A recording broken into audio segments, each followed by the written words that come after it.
Hello, my name is Dr. Lawrence Musgrove, and I am a professor of English here at Angelo State University.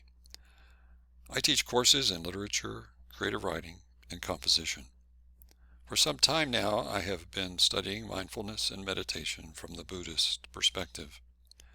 Recently, I contacted counseling service on campus to see if I might contribute to their programming on mental well-being. They welcomed my idea, and here's my presentation on calming the body and focusing the mind. I'll be speaking briefly about how mindfulness and meditation in the Buddhist tradition can contribute to less stress and more happiness. I'll also be guiding 3 brief meditations to demonstrate how to calm the body and focus the mind. I want to thank Mark and Deborah in Counseling Services for letting me share with you what I have learned about mindfulness and meditation, with the hope that you will find some benefit in this presentation. Let me try to be clear about the meaning of some of the terms I've used so far, because they can often be confused with one another. By mindfulness, we mean a state of mind that is attentive and awake to each moment we experience. In other words, in mindfulness, we are conscious of our activities and reflective about how we might bring more energy and concentration to the task so that we can perform it to the best of our abilities. By meditation, we mean the method we use to train ourselves to be mindful. This is comparable to working out in a gym each day so that our bodies can be strong, fit, flexible, and resilient when they are called upon to perform. In other words, we don't meditate to meditate. We meditate to become more mindful in our lives. Additionally, when we meditate, we are attempting to be mindful, but we don't have to be practicing meditation to be mindful. Mindfulness is the habit or behavior we've developed and can take with us after practicing meditation. One other distinction may be helpful. Meditation is not what we might normally think of as prayer. Meditation is not a religious ritual or contemplative act, while prayer is an attempt to create a relationship with a higher spiritual power and seek comfort from that connection.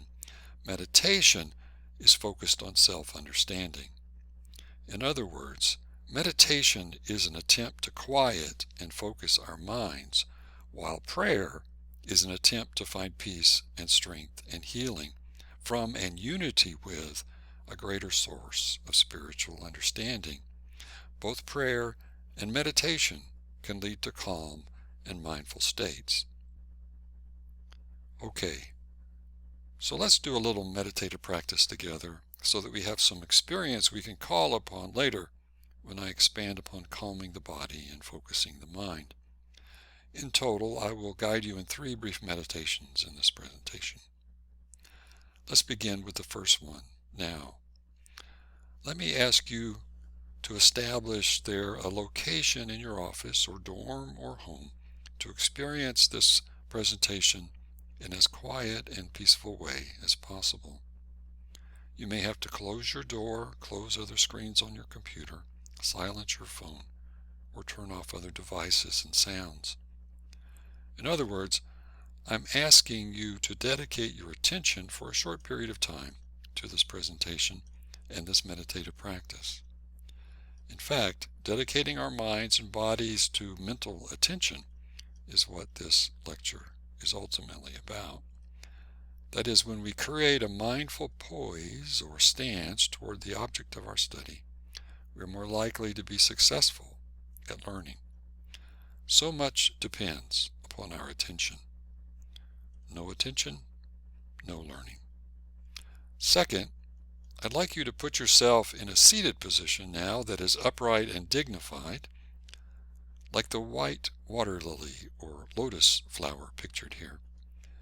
This flower is an image that represents the freedom, balance, flexibility, and upright extension of the body. It is also a symbol of hope, growing out of the mud of despair. So let's be that flower of hope in our position now. Put your feet flat on the floor and sit tall with your chest raised and your back straight. Drop and pull your chin back a bit, but also then loosen your jaw, relaxing your mouth and face. Next, reestablish your sitting position by drawing in your waistband around you with a strong abdomen and lower back. Your hands should be relaxed in your lap or supporting yourself with your hands on your thighs. This posture should be strong but also relaxed. Feel yourself balanced on your seat. Try to maintain that posture, and when you feel it waver, just simply smile to yourself and return as best you can. In other words, we're just trying to calm the body. We're going to do that for an additional minute, and that's all we're going to do now, just trying to control and calm the body in an upright, lifted, balanced, yet relaxed posture.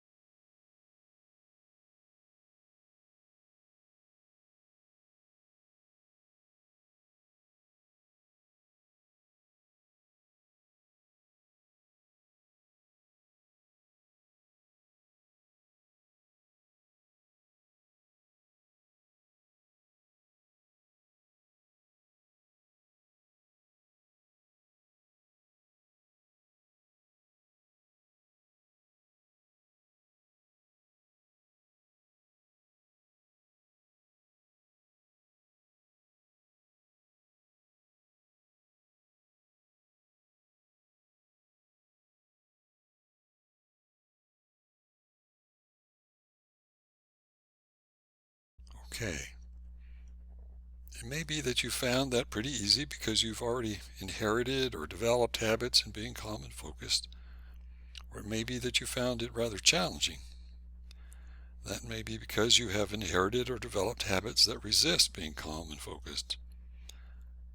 None of us is perfect in this, and all of us can learn to improve. A bit later, in the second meditation, we will add a breathing technique to this brief practice that will give us a better chance of success.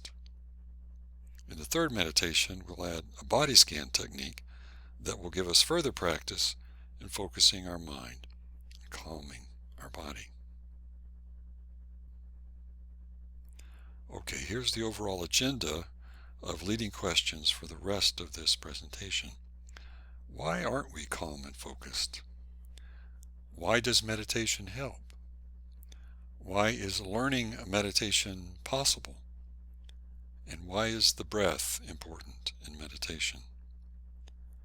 As I said earlier, we will practice meditation again 2 more times for a bit longer periods of time with guided breathing and a body scan instruction.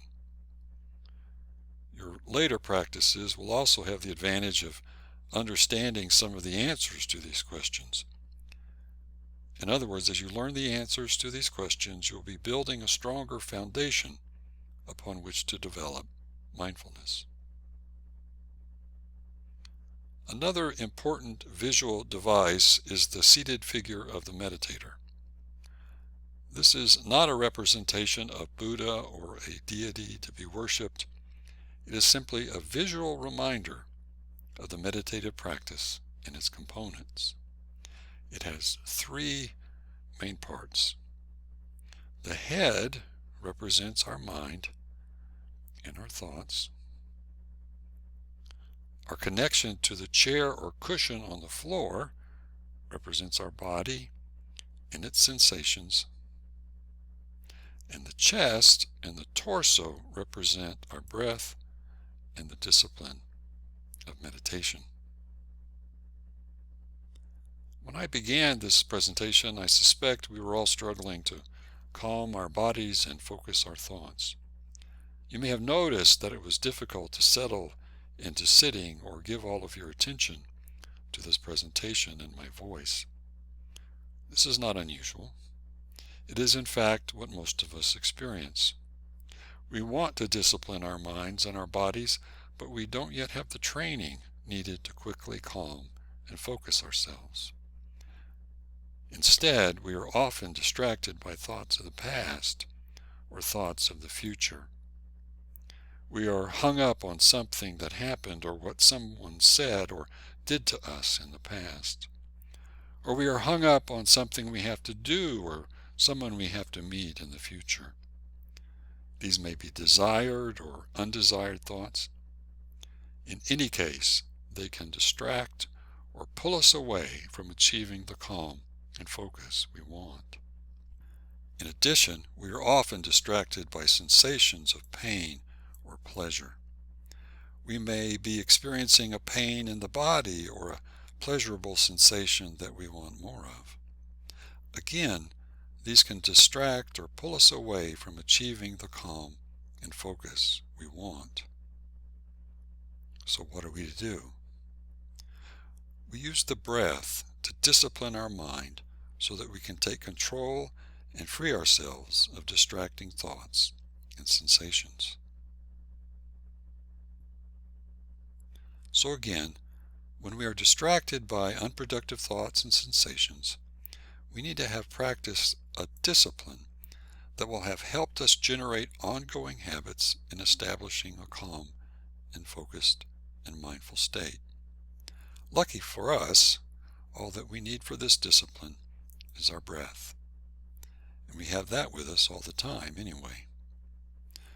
More specifically, we focus our attention on the sensations of the breath to sharpen our mind and know the difference between habitual thoughts and sensations that are beneficial and those harmful habits that have been generated by fear, ignorance, and selfishness.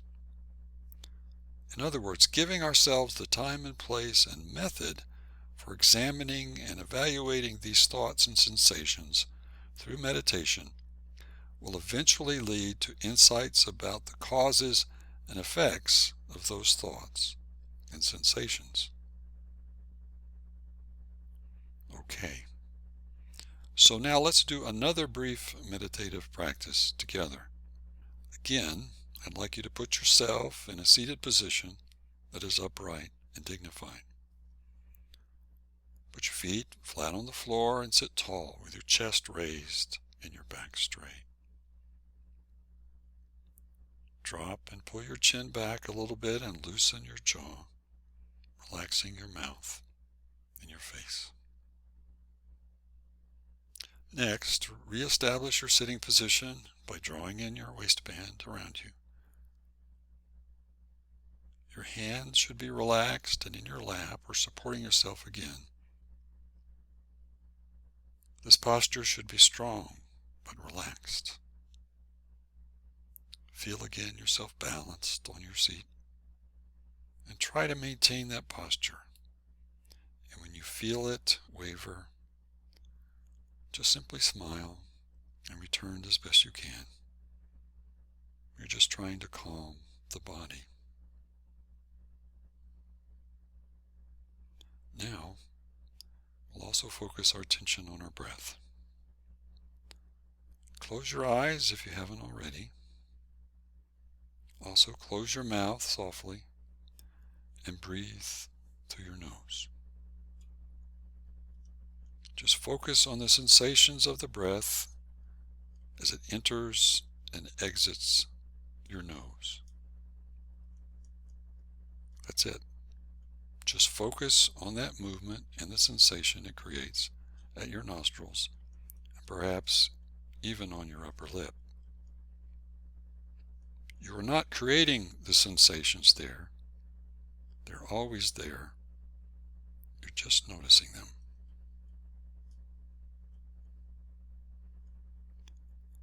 I'm going to ask you to do this continually for the next 5 minutes. You'll notice that your posture may falter or become imbalanced. When this happens, just notice and smile again at yourself and return to an upright and balanced position again. You'll also notice that if you lose focus on the movement and sensations of the breath, just notice that, smile again, and return to a calm breath and focus on the sensations the breath is making at the nose. Okay, here we go. 5 minutes.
Thank you. I'm hoping you're beginning to feel comfortable in your position and your breathing by now, and I hope you're getting a sense of what bodily sensations and thoughts habitually draw your attention away from a calm body and a focused mind. These insights about your body and thoughts are a good place to begin. Okay, so let's say that after these 2 brief meditation practices, you'd like to learn to make meditation more of a habit in your life because you want to become more calm and focused and mindful for yourself and for others. How would that be possible?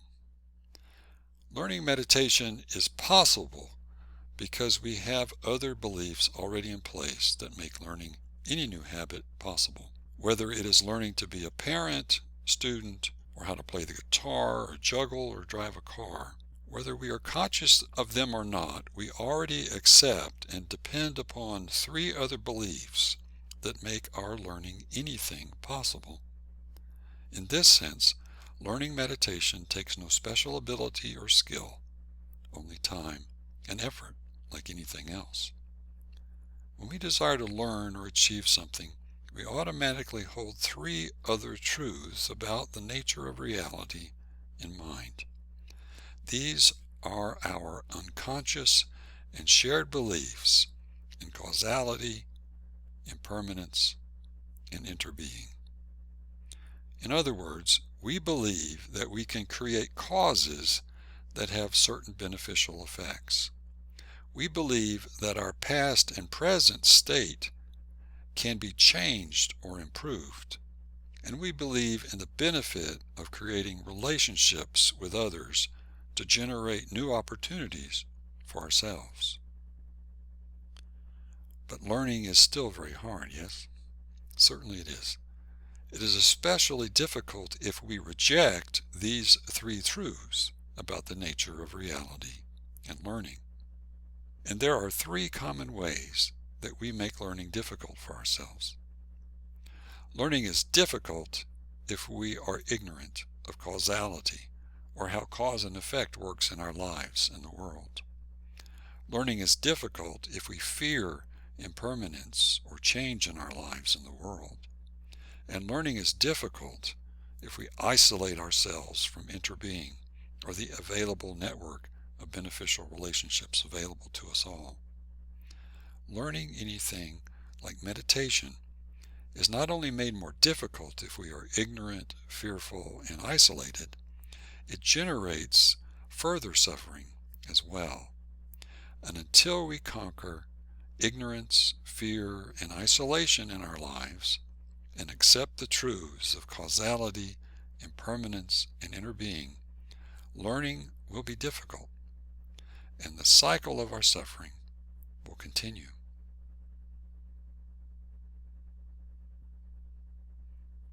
Okay, let's do a final meditative practice together.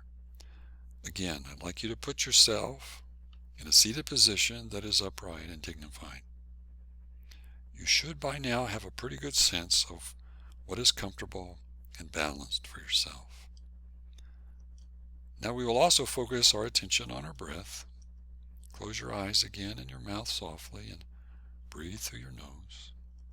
Just a normal breath, nothing special.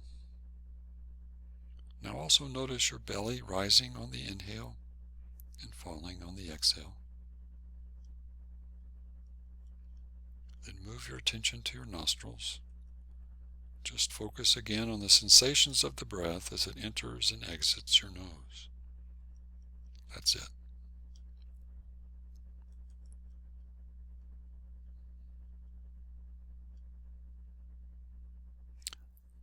Okay, now I'm going to ask you to move your attention from the sensations of your breath to other parts of your body. This is something called a body scan. It is practice in taking control of your attention and moving it to other places on the body in an organized way. Again, we don't meditate to meditate or do a body scan to do a body scan. This practice helps us learn how to develop habits in locating and moving our attention and our focus, rather than letting other people, thoughts, and sensations move and take control of our attention. We want that control. Of course, I'll be guiding your attention in this practice, but you can practice it on your own as well. Okay, reestablish your seating position.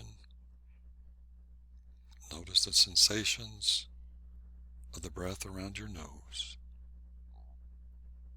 in and out. Okay, here we go. This will be about 10 minutes of guided practice in a typical meditative body scan. So again, locate the sensations of the breath that are occurring at the entry of your nose or on your upper lip. Just a calm, natural breath.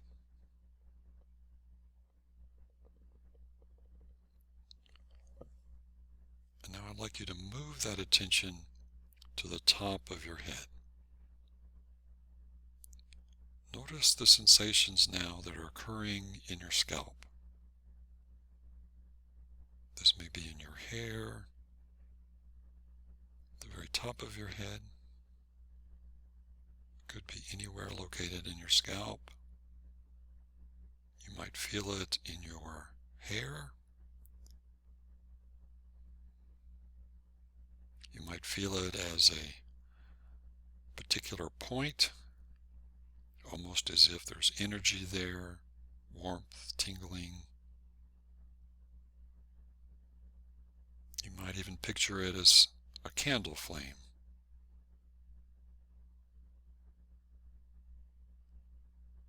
Try to locate on your scalp the sensations that are occurring there. Again, it may be heat, tingling.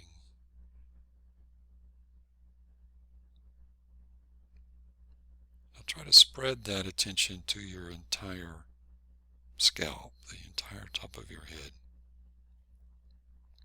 You'll notice other places of sensation, warmth, tingling, maybe coolness.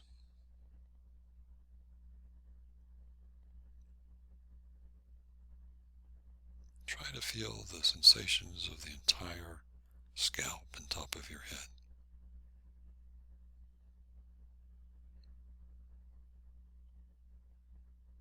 Now move that down to the crown of your head, all the way around, front to back, side to side. You're just trying to notice the sensations there in your hat band, perhaps.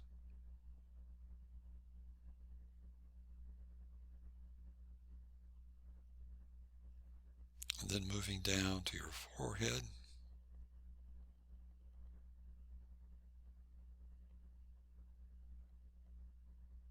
eyebrows, side of your head, your temples,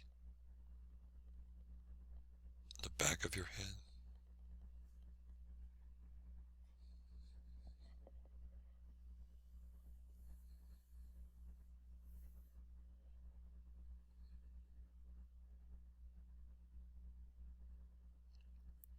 Notice the sensations in your ears and in your eyes and in your cheeks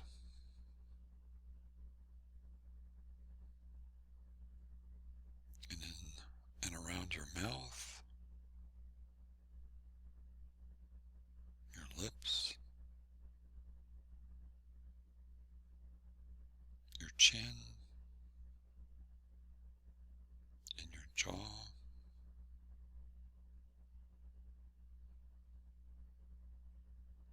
Moving back to the back of your head and to your back of your neck. Notice the sensations there. And then all the way around to the front of your neck as well, under your chin.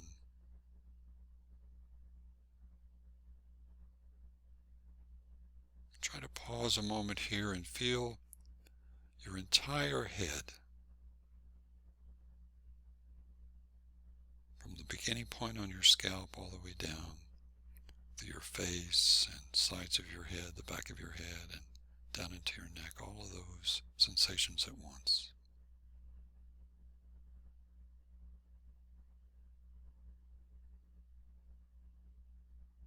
And now move into your shoulders, top of your shoulders,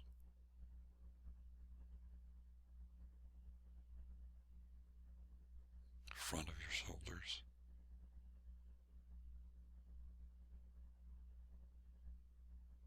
Now move down into your upper arms, the back of your arms, the front of your arms, the triceps, the biceps, and down into your elbows.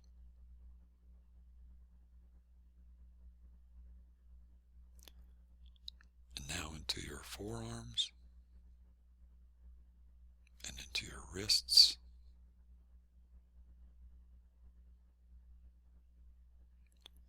and into the top of your hands,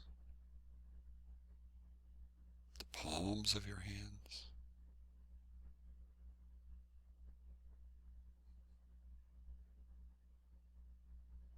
the knuckles of your hands and your thumb,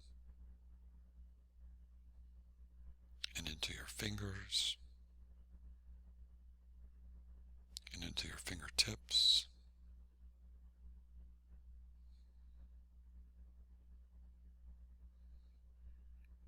feel your entire arms activated, the sensations that are occurring there.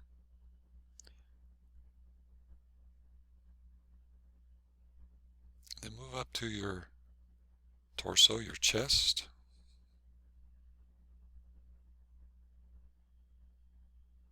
down into your upper abdomen, your ribs, down into your lower abdomen,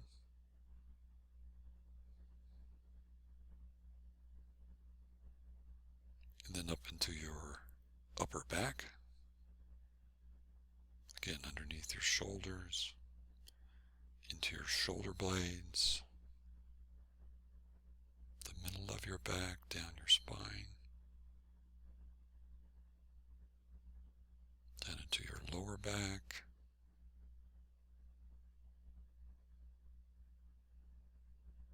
and into your hips,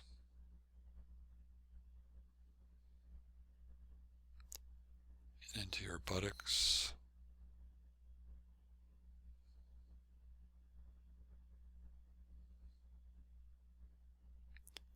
and now into the area where your legs join into your hips and your thighs, your hamstrings and your quadriceps, and right down into your knees.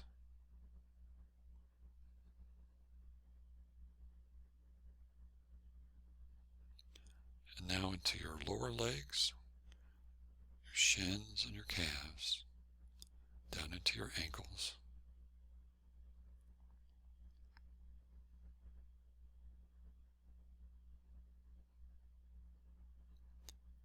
and the top of your feet, and the soles of your feet, and into your toes,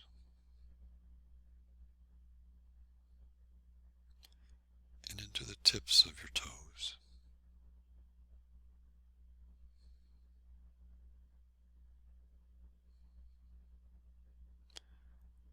Now return to your entire body, if you can, all of the sensations that you've noticed along the way.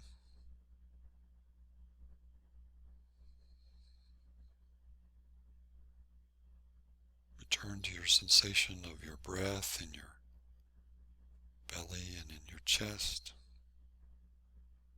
and in your nose.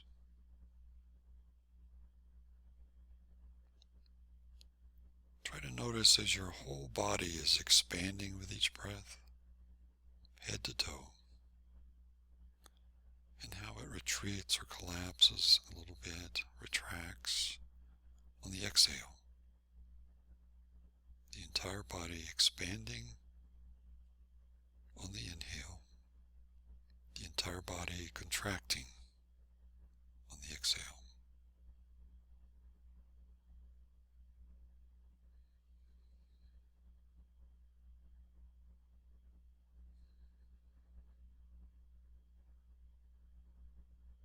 Now gather your sensations and your noticing right there at the tip of your nose again. Just focusing, sharpening your attention, bringing it all back to your nose.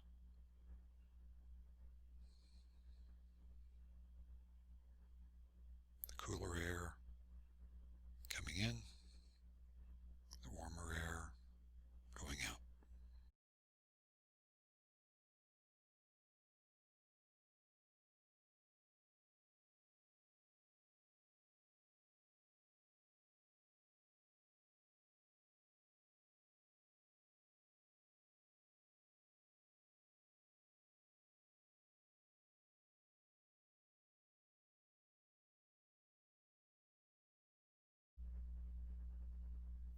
Okay. I hope that was a helpful introduction on how we can use the mind, body, and breath to develop disciplined habits of balance, calm, and focus. As we strengthen the anchor of the breath, we gain stronger focus and more permanent calm in the body. And again, the good news is that learning meditation takes no special effort than any other discipline.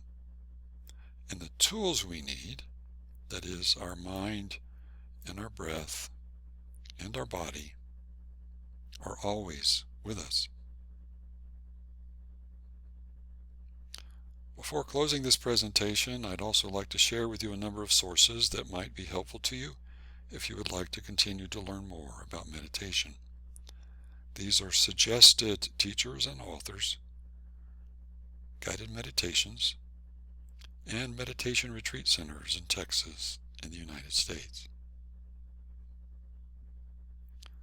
I've also listed my email here if you'd like to talk further about anything related to this presentation. I want to thank you again for participating, and may we all find the calm and focus we desire so that we can be more of a benefit to ourselves and to others and to the world. Thank you.